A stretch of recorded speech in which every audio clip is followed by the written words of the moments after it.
Bonjour Yann, est-ce que je peux te demander de te représenter un petit peu et de nous représenter un peu la société CRIS? Oui, bien sûr. Alors, je suis Yann Boulier, responsable des offres MSP chez CRIS Réseau. Et ça fait 25 ans que je suis dans le domaine de la cybersécurité et que développe ces offres-là chez les grossistes.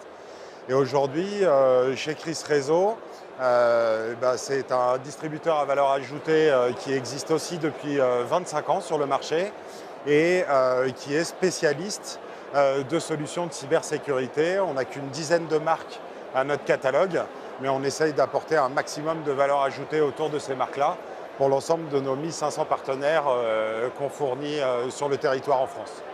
Luc, on ne te présente plus, mais est-ce que tu peux nous faire un petit refresh sur les actualités de ta société à Tempo? Oui, bien entendu. Donc moi, je m'appelle Luc Dursault, je suis président d'Atempo. C'est un éditeur français d'une trentaine d'années. Il est de bon ton de dire souverain aujourd'hui.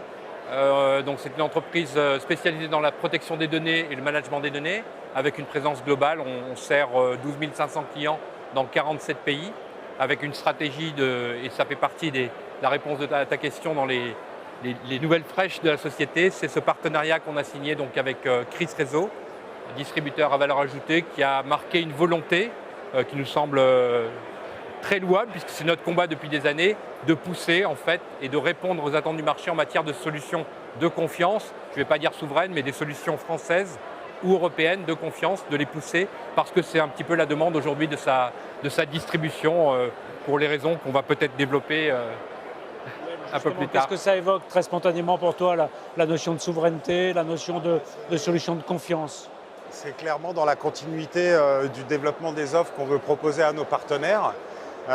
Aujourd'hui, il y a beaucoup de vecteurs qui vont vers la cybersécurité souveraine, les événements mondiaux récents, certaines actualités qui font que de plus en plus, il faut se concentrer sur des solutions qui vont être européennes, de préférence françaises aussi. Et ça résonne aussi sur le marché. C'est aussi la protection de notre marché dans ce domaine-là. C'est un travail très en amont de la cybersécurité, là. Oui, alors nous, on ne cesse d'évangéliser sur les solutions qu'on porte auprès de nos partenaires. Et c'est vrai que les solutions souveraines prennent de plus en plus de place dans notre portfolio. J'ai vu 80%, vous dites certaines fois. Oui, on est pas loin de 80% de solutions souveraines. On a des solutions dites japonaises, mais qui sont aujourd'hui assimilées européennes. Qu'est-ce qui vous a attiré chez Atempo et chez Luc Dursault? Atempo, c'était la brique de cybersécurité qui nous manquait dans le portfolio de CRIS Réseau. On a déjà une solution de protection de messagerie, on a une solution de firewall, on a une solution de protection de endpoints. Et en fait, le dernier bastion, si ces trois premiers verrous malheureusement doivent sauter, le dernier bastion de cybersécurité et qui peut permettre aux clients de continuer leur activité, c'était la sauvegarde. Et avec les plans de reprise d'activité, les PRA, les PCA, qui sont embarqués dans les solutions Atempo. C'est du backup as a service que tu proposes en fait. C'est une partie, en tout cas une partie de la distribution, oui, c'est du backup as a service. Pour d'autres, c'est de la revente de solutions. Pour d'autres, c'est de l'intégration.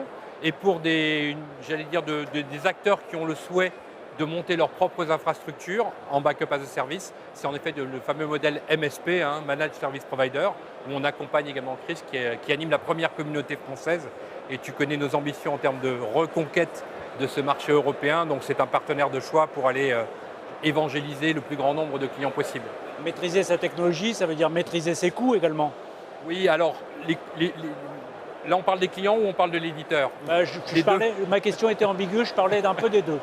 D'accord. Alors je vais répondre pour l'éditeur, peut-être qu'on pourra répondre sur les coûts, mais c'est intéressant aussi. Pour l'éditeur aujourd'hui, comme le soulignait Yann, on a quand même un contexte géopolitique très compliqué, avec la guerre à nos frontières en Europe. On a un contexte également de guerre économique ouvert entre les États-Unis et la Chine. On a plusieurs sujets avec, en parallèle et en marge de ça, une cybercriminalité endémique. Donc quand on parle de solutions de confiance pour le dernier rempart de la cyber qui constitue la sauvegarde informatique, on parle de quoi? On parle d'avoir des codes qui soient maîtrisés. Donc quand tu parlais de faire des économies de coûts, on est mal placé parce qu'on ne peut pas, nous, sous-traiter nos codes. on doit maîtriser ce code. Tu sais qu'il est très facile d'embarquer dans une mise à jour un code malveillant, donc on se doit de maîtriser nos codes. Donc on n'a pas accès à de la sous-traitance dans des pays à plus bas coût, que ce soit en Europe de l'Est ou en Inde. C'est une de nos contraintes, mais le pendant, c'est qu'on a des codes de confiance et sécurisés. On a également, je rebondis là sur une dernière prise de parole de la présidente de la CNIL. On a aussi, grâce à la sauvegarde informatique, on prend l'ensemble du patrimoine numérique, ce que j'appelle toujours le patrimoine numérique de l'entreprise. C'est 100% des données qu'on collecte. Il faut absolument que les solutions qu'on propose à nos clients soient immunes à toute ingérence des autorités étrangères. Et c'est le dernier message, il date de la semaine dernière, de la présidente de la CNIL qui dit attention aux ingérences d'autorités étrangères du fait des technologies utilisées, donc utiliser les solutions souveraines. Donc on n'a pas la meilleure structure de coût puisqu'on a des ingénieurs, des développeurs qui sortent des filières d'excellence françaises, sont plutôt plus chers que les Indiens et plutôt plus chers que les Roumains, c'est sûr, mais le pendant, c'est qu'on a quand même une tarification très agressive qui correspond à une volonté de conquête. Et là, on va rejoindre les économies pour les clients. Maîtrise des dépenses, en tous les cas, maîtrise de quelque chose. C'est toujours un souci qu'on a toujours vis-à-vis de nos partenaires, de leur apporter des solutions qui vont dans le bon sens pour leur développement de business, pour leur maîtrise des coûts. La nôtre est une conséquence de la leur.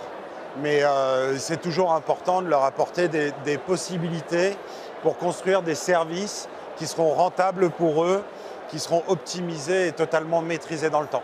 Aujourd'hui, c'est d'autant plus complexe, me semble-t-il, qu'on a des services qui sont multiplateformes avec des hyperscalers. Tout le monde utilise des hyperscalers, tout le monde utilise Microsoft Teams pour collaborer. Tout le monde. Et comment est-ce qu'on fait, même en ayant des briques souveraines, pour arriver à sécuriser ou à sauvegarder un peu tout ça ?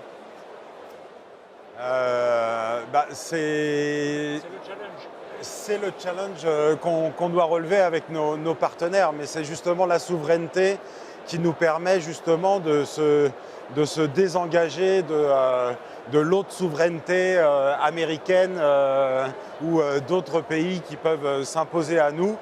On va quand même avoir la maîtrise des outils, même si on va sauvegarder dans ces environnements-là, on va sauvegarder de manière cryptée dans ces environnements. Donc c'est aussi important, même si on s'appuie sur ces environnements étrangers, entre guillemets, on va quand même crypter et ces personnes-là ne pourront pas regarder la donnée, en tout cas en clair. Pas facilement.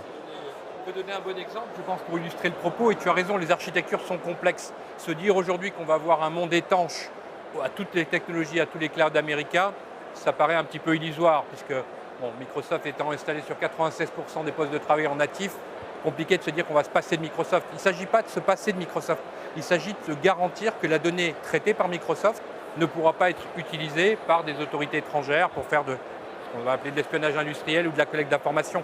Donc là, le bon exemple qu'on a avec Chris, c'est qu'on a monté une offre de sauvegarde de cette messagerie de Microsoft 365, et donc ça permet à Microsoft 365 d'expliquer aux clients et aux distributeurs que les données sont collectées par Microsoft, bien entendu, dans les outils collaboratifs, mais ils sont de passage pour une quinzaine de jours.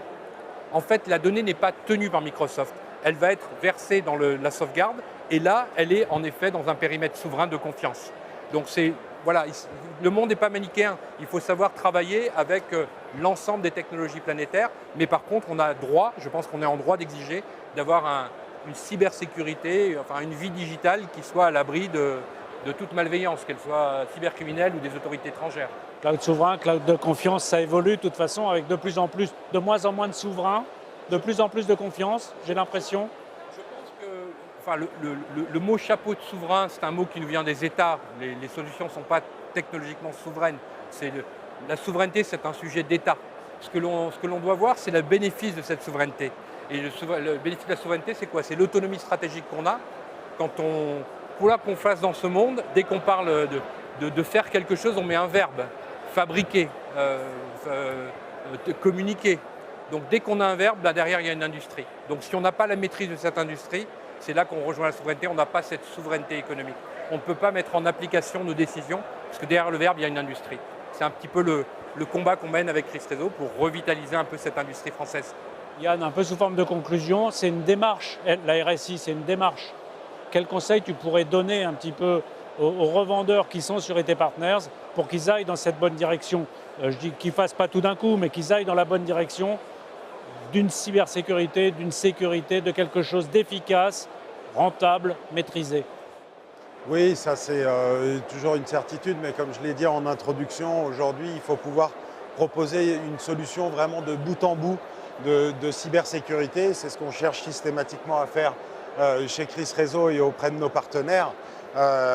Et encore une fois, ce dernier bastion qui nous est amené avec ce partenariat avec Atempo est très important pour nous et va permettre encore une fois à nos partenaires de proposer une nouvelle génération de services. Et d'ailleurs, on parle de plus en plus de services plutôt que de solutions auprès de nos partenaires et les partenaires l'ont bien compris et d'autant plus en s'orientant vers des solutions dites MSP ou mensualisables avec cette fameuse maîtrise des coûts. Luc, un petit peu sous forme de conclusion aussi, on parle donc de souveraineté, on parle de cloud de confiance et on parle d'un autre côté souvent de mutualisation. Comment concilier les deux? Je pense qu'on vit une époque à la fois formidable et avec des risques. L'époque formidable, c'est que ce n'est pas le volume de données, ce n'est pas la puissance de calcul qui limite aujourd'hui notre capacité à agir. On a ça. Notre limite, c'est notre imagination aujourd'hui. On a toutes les données pour travailler en collectif, comme tu dis, en mutualisé, on est capable de la collecter, on a une pléthore de données à exploiter pour créer de la valeur, et en plus la puissance de calcul pour le faire. À côté de ça, on a quand même un certain nombre de défis. On a des défis de talent, pénurie de personnes, de talents, inflation, pénurie d'énergie, crise énergétique que l'on voit, crise environnementale, problèmes potentiellement géopolitiques, cybersécurité endémique. Enfin voilà, on a un certain nombre d'enjeux. Je pense que le travail qu'on a, si ça rejoint l'idée de mutualisation, le travail commun qu'on a, c'est de permettre à notre écosystème, en dépit de tous ces risques, pénurie de talents, pénurie de composants qui peuvent impacter durablement leur business, de leur permettre, en travaillant en commun, de tirer profit de tout ce que l'on a pour continuer à faire du business et surtout attirer des talents dans l'industrie. Parce que ce métier devient de plus en plus complexe. Ce n'est pas en appauvrissant la distribution qu'on va régler nos problèmes. C'est en leur permettant d'acquérir des talents et des compétences et d'investir en formation. Donc il faut un espace économique. Donc on a travaillé avec Chris pour qu'il y ait un espace économique décent, voire très attractif pour travailler nos solutions. Et surtout des plans de formation pour monter en compétences. Je sais qu'on travaille étroitement avec Cybermalveillance. Ils vont faire une annonce cet après-midi pour monter la compétence cyber et pouvoir tirer, j'allais dire, le meilleur de ce monde digital qui nous est promis. Enfin, c'était le papier de départ, un monde digital fabuleux. Il ne faut pas que tous les risques associés viennent nous casser notre rêve. Voilà, on va travailler pour continuer à dérouler notre rêve. Cybermalveillance qui annonce, je le dis pour information, des profils de compétences nécessaires pour évoluer dans la cybersécurité avec des marges d'évolution, des profils d'évolution. Exactement. Je sais que certains acteurs d'autres pays peuvent rêver d'une désintermédiation totale et d'un rapport direct avec le client. Ce n'est pas notre vue. Notre vue, c'est que les gens ont besoin de conseils, les entreprises ont besoin de conseils. Si elles ont besoin de conseils, ça veut dire du conseil, il faut de la compétence. Pour avoir de la compétence, il faut pouvoir payer les talents, il faut des marges. Donc il faut construire un espace économique vertueux pour la distribution. La sécurité commence par les hommes. Merci. Exactement. Merci à toi.